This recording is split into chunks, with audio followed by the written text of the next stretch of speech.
Hello and welcome to our second lecture in our lecture series for our course, Psychology 5342, Teaching in Psychology. The title of this lecture is Motivating Adult Learners. The information presented in this lecture comes from our reading materials, McKeechie's Teaching Tips, chapters 11 and 21, as well as Online Teaching at its Best, chapters 1, 4, and 5. So we can all agree that we would love to have motivated students in our classroom. As you can see from the slide that is presented before you, there are several benefits of having motivated students in your class. First of all, motivated students will attend your class. They increase instructor motivation. Our motivated students will participate constructively. They persist when learning is difficult. They prepare for class and study effectively. Motivated students will ask for help when help is needed, and they are overall academically successful. The aim of this lecture and the aim of this module is to discuss ways to structure your class that positively affects student motivation and increases student engagement and learning. So to begin, there are several theories that we will focus on that will drive the context of this conversation, to drive the context of the content presented for your consideration. One of the theories that we are going to look at is autonomy and self-determination. There are three indices of motivation for our adult learners in our classrooms.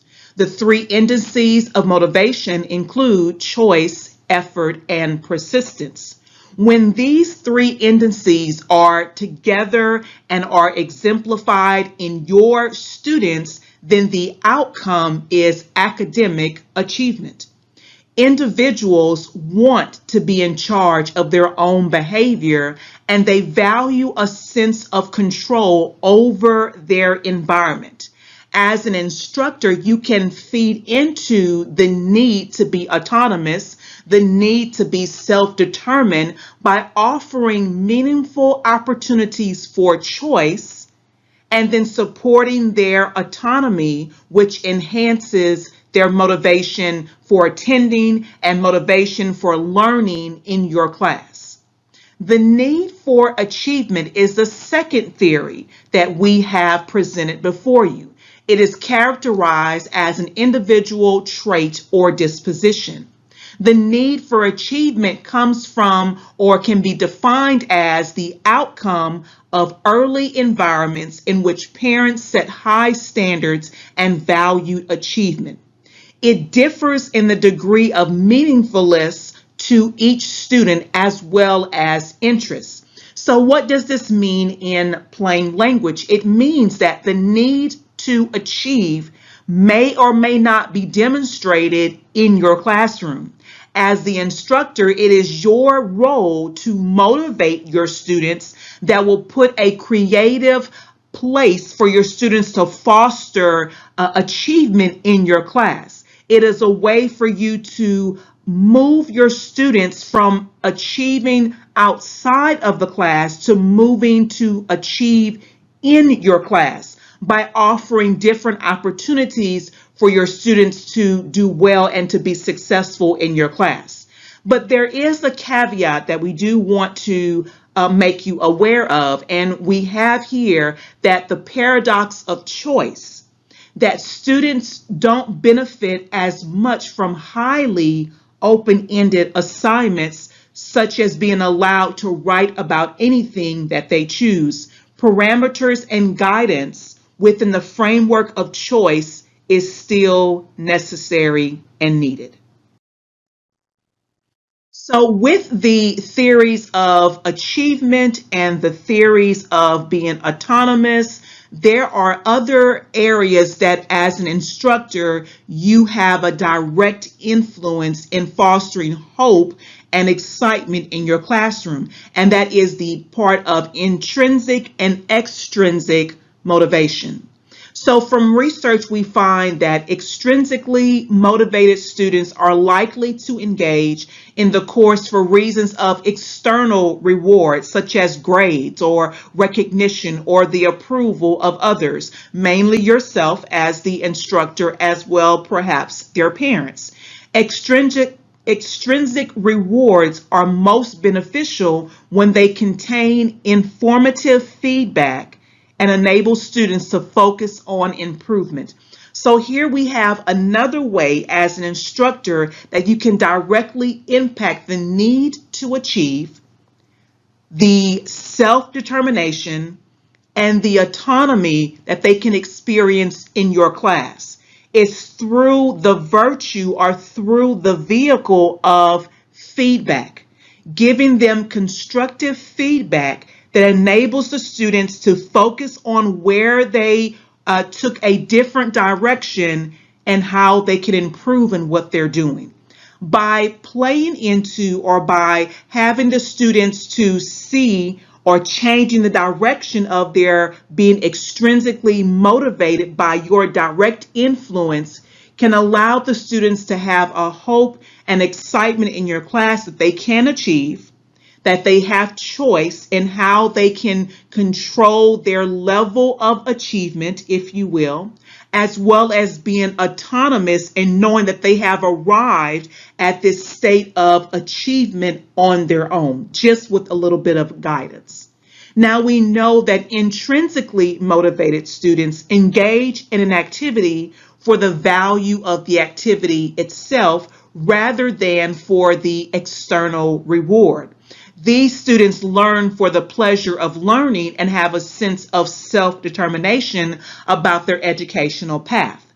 Again, as the instructor, you have a direct influence in how to continue to foster motivation for your intrinsically motivated students by helping them to see the connections of the work that you are giving them and how it applies to the field that they are going into.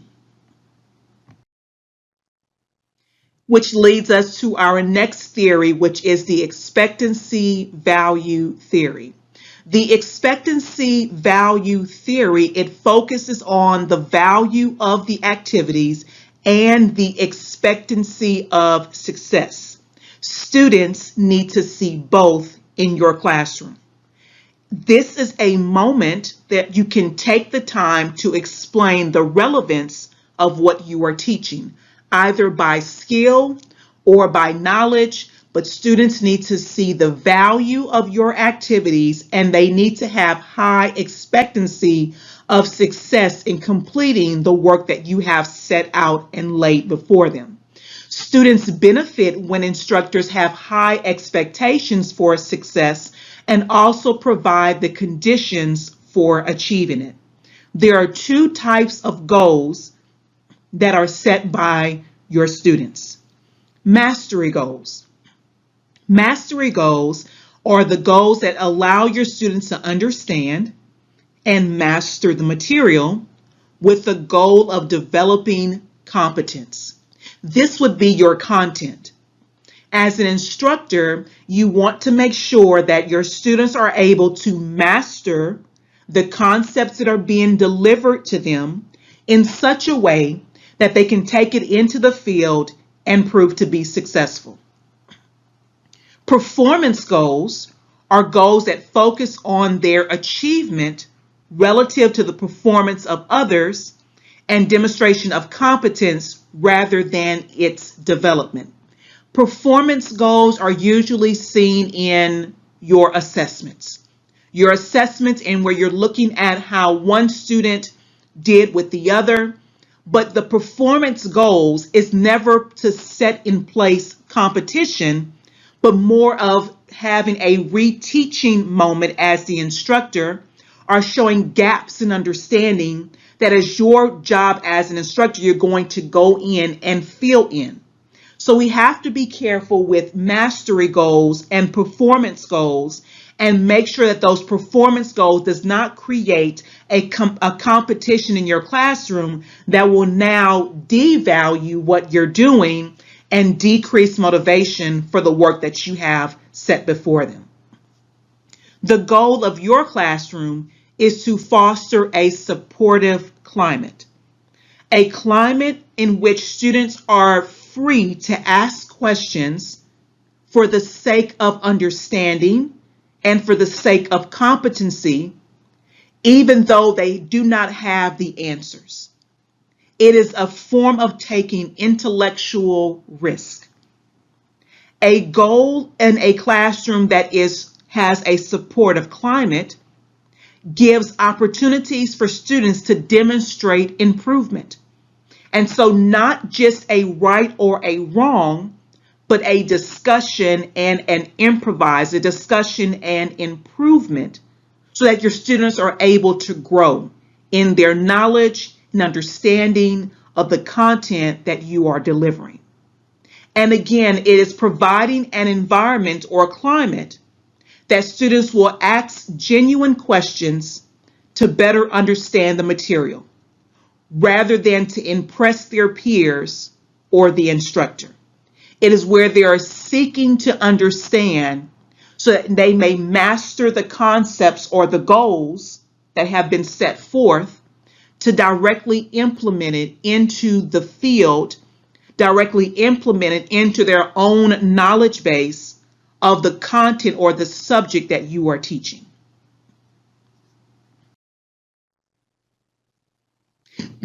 The next two theories is the social motivation and attribution theory. Social motivation is an important aspect in your online class. So how do you build a social environment, or how do you motivate your students socially in an online environment? Remember, your students want to be socially responsible, and you want them to build social relationships with peers. And cultural differences also influence social motivation. This is where you are able to put your students into groups that will allow them to work together. This is where you're able to have interaction on the discussion board that allows the students to foster that sense of community. So social motivation is also a way of building motivation, of fostering a positive climate within your online class. If your students feel disconnected and isolated, it lowers their motivation in doing and completing the tasks that you have outlined for them, and it causes students to withdraw from your class and eventually to disconnect from your class altogether. So social motivation theories is a key piece in building and fostering that level of encouragement and motivating your adult learners even in the online setting.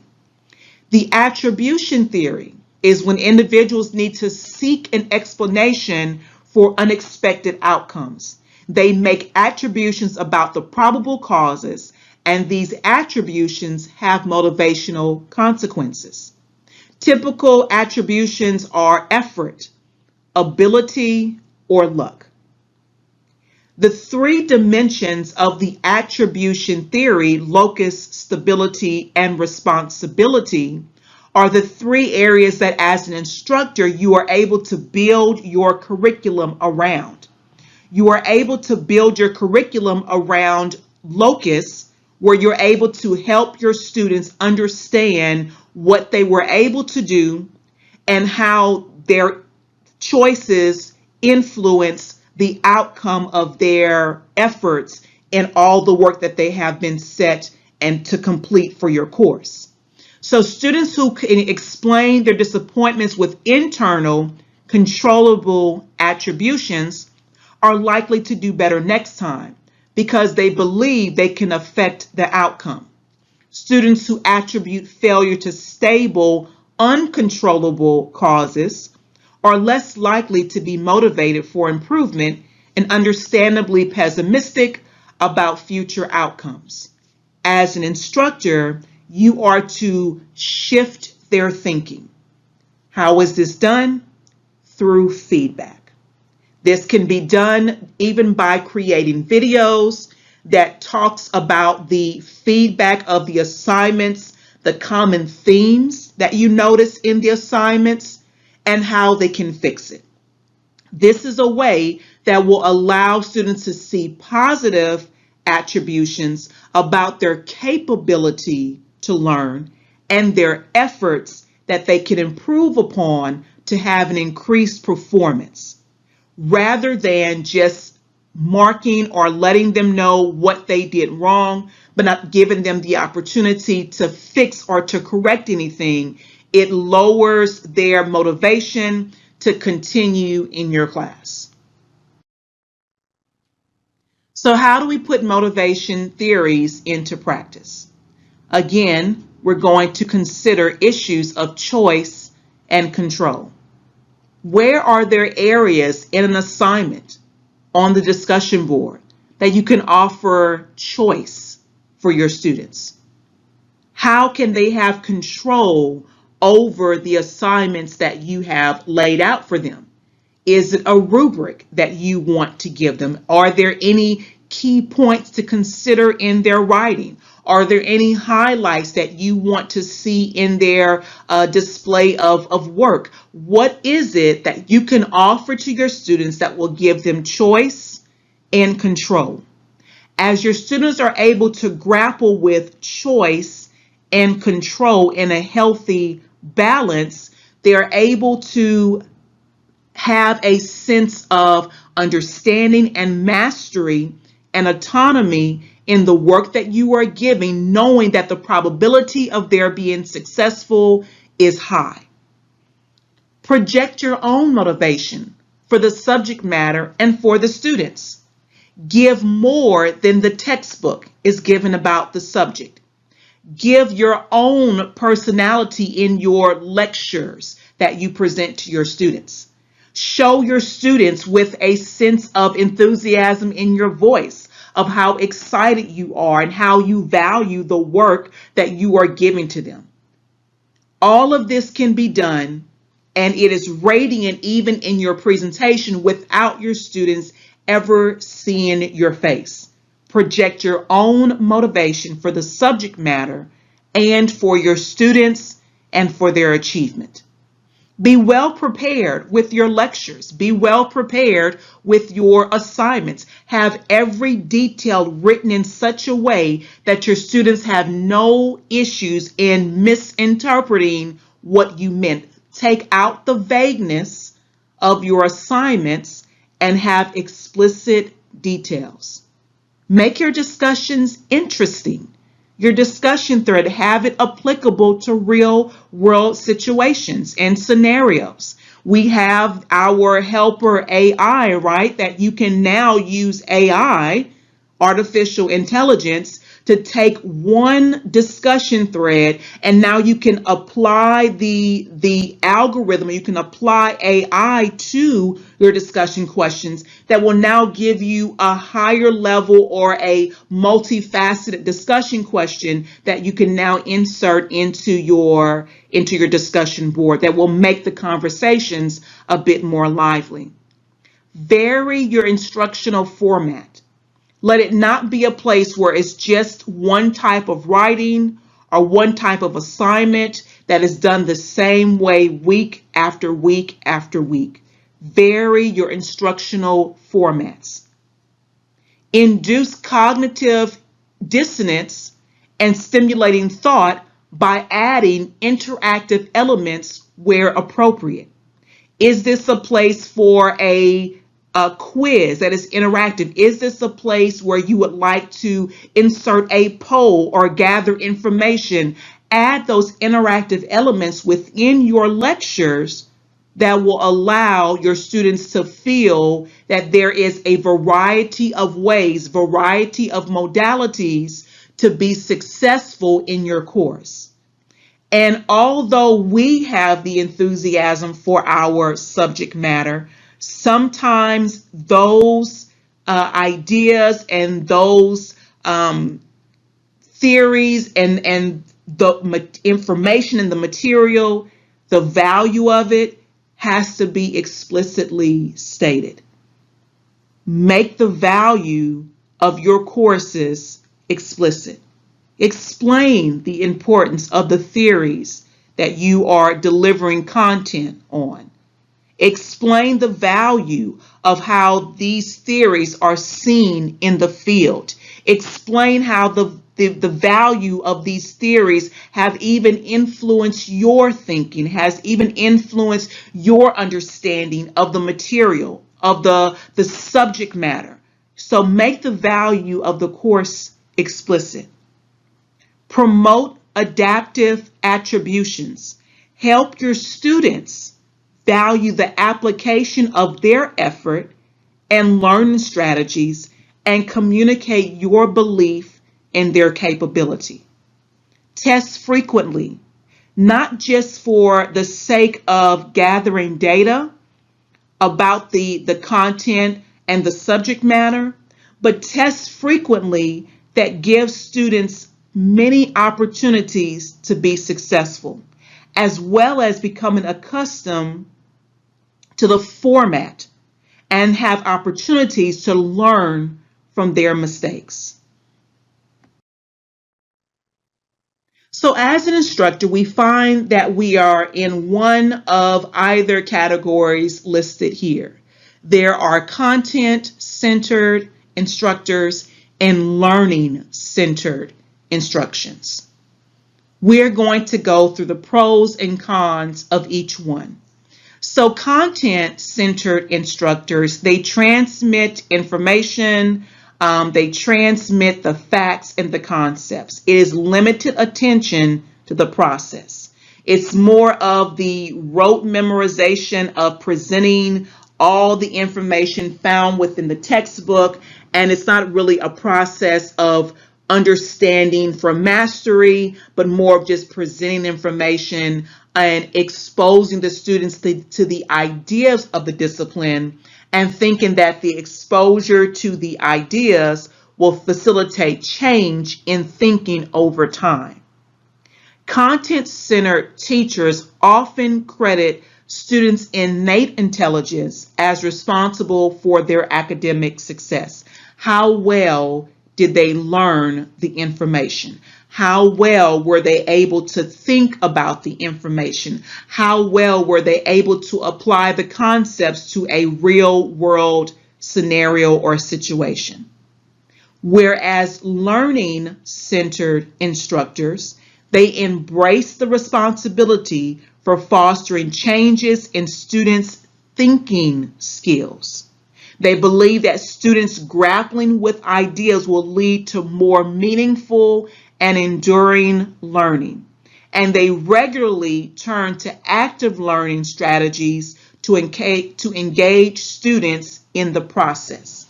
So there is a place for content-centered instruction in a learning-centered environment.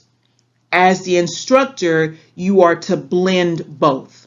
You are to make sure that you deliver the content, but now you find ways for your students to learn about the content in a variety of strategies and methods. Here are some things to consider about the adult learners in your class. There are limitations to how they process the information. The first one is limited practice. Many of the students that are coming into your class, if not all, they have had limited practice with the information that you are presenting.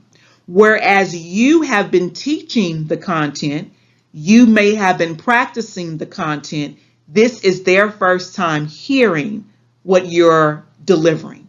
And so they have limited practice with the information that you are giving them. They need time. In your class, you are to offer opportunities for them to practice with the content that you have delivered. Number two, There is limited time. Outside of your class, there are other classes and there are other responsibilities. They do not have the time to practice the content outside of your class. Again, your class becomes the opportunity for them to practice and to practice often by given time. Your students have limited patience. They want to arrive to the end at the beginning. They want to understand how will this help them right now. And so as an instructor, you have to understand that their limited patience does not deduce or devalue how you want to deliver your content.